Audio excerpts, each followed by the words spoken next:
So about 9:30 I packed everything up, drove myself to the ER.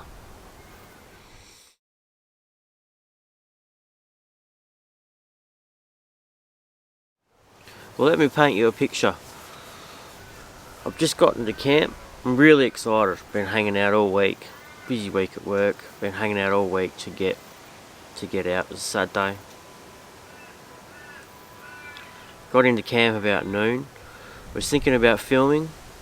I filmed a bit of an intro, but then I got to camp and I decided, no, I'm not going to film this one. I just want to be there and suck the guts out of it and enjoy it. So I made a conscious decision to just put the cameras away, and that was it. Got there, got set up, got the spot that I wanted. Being a sad day, I was pretty happy about that. Got the fire pit out, chopped some wood, lit the fire. The footy was on, so I got the footy going, played some footy. Had some snacks and had a drink. Awning was out, pitter patter was coming down on the awning, bit of rain. Beautiful. Couldn't have been happier. Well, got lucky with another beautiful spot. The rain's falling. Stunning little spot with these big pine trees. All these big old things. Amongst the Jarrah and Murray forest. Got a creek running down through here. This is off the Murray River. I'm at Nanga at the moment, up in Dwellingup. A few of you will recognise the area. I call this area my backyard. I'm always up here. Been pretty keen to get back up and have a camp. And the good thing about this weather is it scares all the people off, so I've almost got it to myself. It's very quiet. Some birds. You can hear the currawongs there in the distance going off. Been some red tails flying around. Had some bourdons too. Well, probably carnabys actually, because they get stuck into these pine trees. Carnabys love the pine nuts. And this creek, this runs off the Murray. Runs from west to east along here. All the way down to a bridge that you cross, and then it comes back up into the river upstream. Beautiful. Slight breeze fanning the fire. Put on my wood. A drink. A little snack. What more does one need? Not a lot. A cheeky steak there to cook tonight. Throw it on the fire. Absolutely beautiful. But then I had started to feel a bit of pain in my back. I didn't necessarily think much of it because I get a lot of back pain.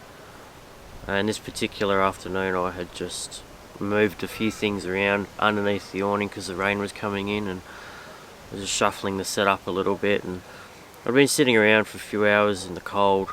After moving a few things around, just bad posture, I figured I'd just done something to a muscle, and I actually took a couple of painkillers because it came in pretty quick, the pain. But yeah, I just sat and relaxed. I didn't think too much of it. But then, not long after that, and this would have been maybe around 4ish. Not long after that, I actually started to kind of feel a little bit unwell. Couldn't really put my finger on what it was, but I needed to go and wee a lot as well, which I didn't necessarily think much of that either, because as I said, I'd been sitting around, it was cold, I'd been drinking a fair bit through the few hours of the afternoon as well, so you break the seal, and it's quite normal to go, but then I needed to go again.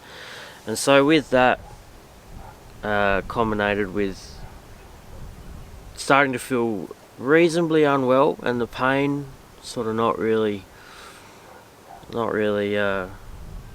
going away, if anything kind of getting worse.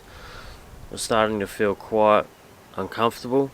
I'd push through, I just tried to ignore it, Just tried to enjoy the evening. I cooked some tea, I made a steak, and I had some little bit of veggies with it. It was really nice. I enjoyed that. But I was all right, but I still felt quite uncomfortable. I wasn't feeling right. I got to the point where I sort of couldn't really ignore it. And then I think the painkillers I had were starting to wear off, and so I was getting quite a bit of pain. And it was pain in my back, underneath my rib cage. Pain that I hadn't actually felt before. It wasn't. I could tell it wasn't muscle pain. It had moved, and it was obviously something more sinister, deep back pain that I hadn't felt before. With common, usual back pain that I get.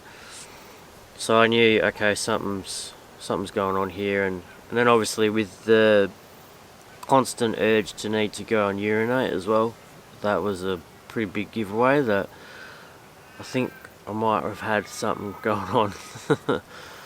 Long story short, cut it forward a few hours, and I actually got to the point where it would have been about 9:30. I was really feeling really unwell. I was starting to get, probably around 9ish, I was starting to get hot sweats, waves of dizziness. I was getting quite a bit of nausea. The urinating hadn't stopped, it had ramped up. I was just genuinely uncomfortable, didn't feel well at all. So it was about 9:30ish that I decided to pack everything up. In the rain, I was packing up everything in the rain, pulled the tent back down, put the awning away. I had to kill the fire, try and put the hot fire pit away. So about 9:30 I packed everything up, drove myself to the ER. And that drive was horrendous. Absolutely horrendous, because I was just in, and a lot of this could have possibly been a bit of anxiety as well, not knowing what, it's the unknown. You got all this going on and you don't really know what you're feeling, you don't know what it is, and for me that got my anxiety up probably a little bit. I'm driving in heavy rain, quite late, you're out in the bush, so it's pitch black. And physically what I was feeling was lots of dizziness, a lot of pain in my back, a lot of pain down my side, my abdomen, down into my groin area, and a constant feeling of needing to urinate. So I was constantly pulling over to go to the toilet, which on dark country roads isn't always easy to do.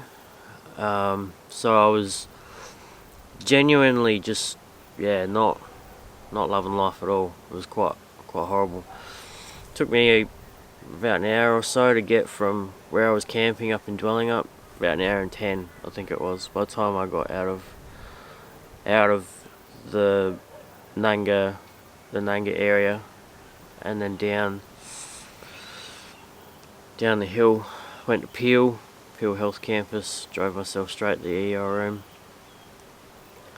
By the time I got there, I was almost doubled over in pain, feeling pretty damn unwell, and they checked me in. Just had to sit there and wait in the waiting room for, I think it was about 2.5 hours or so, before they took me out the back. And basically by then it was probably about 1:30. Gave me a bed, threw a gown on, waited around for a while, got a bit of heavy pain relief, and they drugged me up, threw a drip in my arm, and just sort of had to sit there, and you do all your questions, ask you a whole pile of stuff, and they took me in to get a CT scan. They could tell straight away, and I suspected it was a kidney stone. They knew straight away that it was likely a kidney stone, so they took me in, did a scan, came back out, put me in the room, and it wasn't too long. They came back out and said, you've got about a 3 mil kidney stone. So I won't bother going into all the medical part of a kidney stone. If you've had a kidney stone, you can sympathise with the kind of excruciating pain that they cause. And if you've never had a kidney stone, I bloody well hope you never ever do have to experience that, because it's just something else. Yeah, basically all they could do is just tell me to keep drinking, gave me a whole pile of fluid. They kept me in for the night, and I waited for the doctor in the morning, urology, to come through, just tell me what the plan was from there. Ended up getting discharged around noon the next day. Prescription for pain meds and so on and so on. So at this point in time that I'm filming, I still haven't passed the stone. From what it feels like, it still hasn't actually reached my bladder yet either. So it's been about four days now. What was it? Sunday? Yeah, about 4 days now. Still giving me a fair bit of grief. I'm on a heap of painkillers and they're mucking me around a fair bit, which isn't cool. I'm not too rapt about that, but there's really nothing else I can do. So I just got to keep on them and drink as much as I possibly can, pass it through. The idea of this video isn't to get a whole pile of sympathy. Trust me, I've been sitting around giving myself plenty of self-pity and sympathy. I don't need any more. The idea of it was to just highlight the point of being prepared. Out remote or out in the bush, it could have been quite a lot worse, I think, in my opinion, because I could have been down a full drive track somewhere that would have been, say, out of reception even, or had a fair bit of full driving to get back out of. Could have taken me an hour or so on top of the trip from where I was to get to the blacktop and then start my hour or so journey to the hospital. I was out on my own. I was completely solo. So there was a few, just for whatever reason this night, I was not far off the road, you know. I just parked there at Nanga, and it was quite an easy trip for me to just quickly pack up and rip out and get out of there.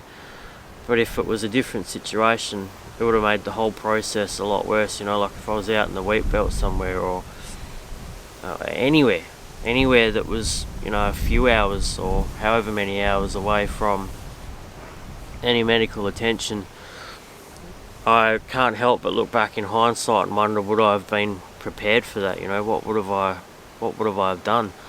And kidney stones they're a very common thing. It's not something that's considered, you know, quite life-threatening or too serious. You know, it has its own complications, but generally speaking, it's something that is not too much of a life-threatening issue. But as far as pain-wise and comfort-wise and being able to manage that, it was hard enough for me just in that hour or so to sort of, like, I got it done, but I wasn't comfortable, and I was pushing it right to the edge, you know. By the time I got to the hospital, I was in a pretty bad way, and that entire drive was pretty bloody horrendous. So looking back at it, I wonder if I was out 3 or 4 hours out further east away from any decent healthcare or something, if you know, what would have happened, I suppose. And so it got me thinking that perhaps it's worth making a little video like this, because not many videos like this are made. I suppose we're all pretty agnostic to these sorts of situations. I have been very, you know, I've prepared the car a little bit more these days with getting the PLB, and got first aid kits in there and things, but I haven't really got much in the way of really good pain relief, or you know, I don't have a sat phone or anything yet, so if I was X amount of kilometres away from, or X amount of hours away from somewhere, you know, would I perhaps have needed a sat phone to call for medical assistance to come and get me or something, or yeah, I don't know, something I'm just gonna rethink now, I guess, so that I'm a little bit more prepared if something like this happens and you need a lot more, say maybe pain relief, or just being prepared to be able to manage the situation until you're into professional help or professional care, if that sort of makes sense. I think it's worth thinking about, because none of us really do think about it, and kind of go off out into the bush with that real gay abandon and not really consider it too much. But this for me has been quite a bit of a reality shock, and yeah, I'm not gonna lie, it's definitely put the wind up my skirt. You know, I feel a bit apprehensive now. Kidney stones is kind of thing where they reckon once you've had them once, you gotta get them again, and it's kind of going to be playing on the back of my mind now a bit. You know, where am I going to be the next time it happens? And how prepared am I going to be able to handle it until I can get myself, or someone that's there can get me to a hospital if it's, you know, if it's really bad again like that. So they're just things that I've been thinking about now, and I thought it might be worth talking about, just sort of highlighting this situation, and getting everyone out there that watches to sort of have a think about it as well, and just be prepared. One of the things that I'll try and do is just maybe if I can get some prescription grade painkillers, pain relief to have in the car, something stronger than typical Nurofen, Advil, things like that, so that, cause I don't, based on what I'm taking, what they've given me, I don't think Advil or Nurofen would really probably do much anyway. A sat phone or something along those lines now is definitely a lot higher on that list now for being prepared, being able to have that communication out of reception, so that, you know, if I was so far out, and being solo as well, being able to just to, you know, call the flying doctors in if I have to, or something like that. It's definitely bumped the sat phone up higher on the list now. Something like a kidney stone is not a real serious life-threatening thing, but for me, it being the first time I've felt anything like that, it added another element to it, which was the anxiety, which didn't help the situation. You know, you could sit there and go, oh, only a kidney stone, you know, toughen up, and that's fine. But when you don't know what it is, and I've not had a lot of, or really any, medical issues or episodes out bush before. So this is my first real experience, and so it has shook me up a little bit. And you add into that as well the anxiety that's introduced into that kind of situation. Yeah, it's definitely blown the wind up my skirt, mate. Like it's made me freak out a little bit, and I've lost my confidence. I'm not gonna lie, lost my confidence a little bit now, and but you know, that's alright. I don't want to ever stop going camping or stop going remote. I just want to be prepared. So that's the goal now, is just to be prepared. And if I can kind of encourage anyone else that's watching to do the same thing, I think that's ultimately the goal for this video, sitting down and doing this. Perhaps if you have some sort of medical condition, you don't need to go into detail. I'm not asking you to do that, but perhaps if you've got some sort of ailment or a condition that you have to manage pain wise or medically speaking, jot it down in the comments so that myself and obviously others as well can have a read and I think the spreading the word and building a bit of an understanding on this type of topic is only a good thing. So if you feel comfortable just sort of relaying how prepared you are, what it is that you do to manage pain or a medical condition that you have, give the rest of us a bit of insight to that, yeah, jot it down in the comment, and I would really appreciate hearing some ideas or some measures that anyone else might take, and I'm sure other people reading the comments will too. So that's about it, bit of an update. Hopefully I'll have a camping video up soon. I'm pretty disappointed that I didn't get to spend that night out there, because it was perfect conditions and I was right in my happy place until all that happened, so I'm quite disappointed as you can imagine. I hope you're all well. I hope yours and your own is all well out there, and yeah, look after yourselves, and thanks for watching. I'll see you soon on the next one. Bye.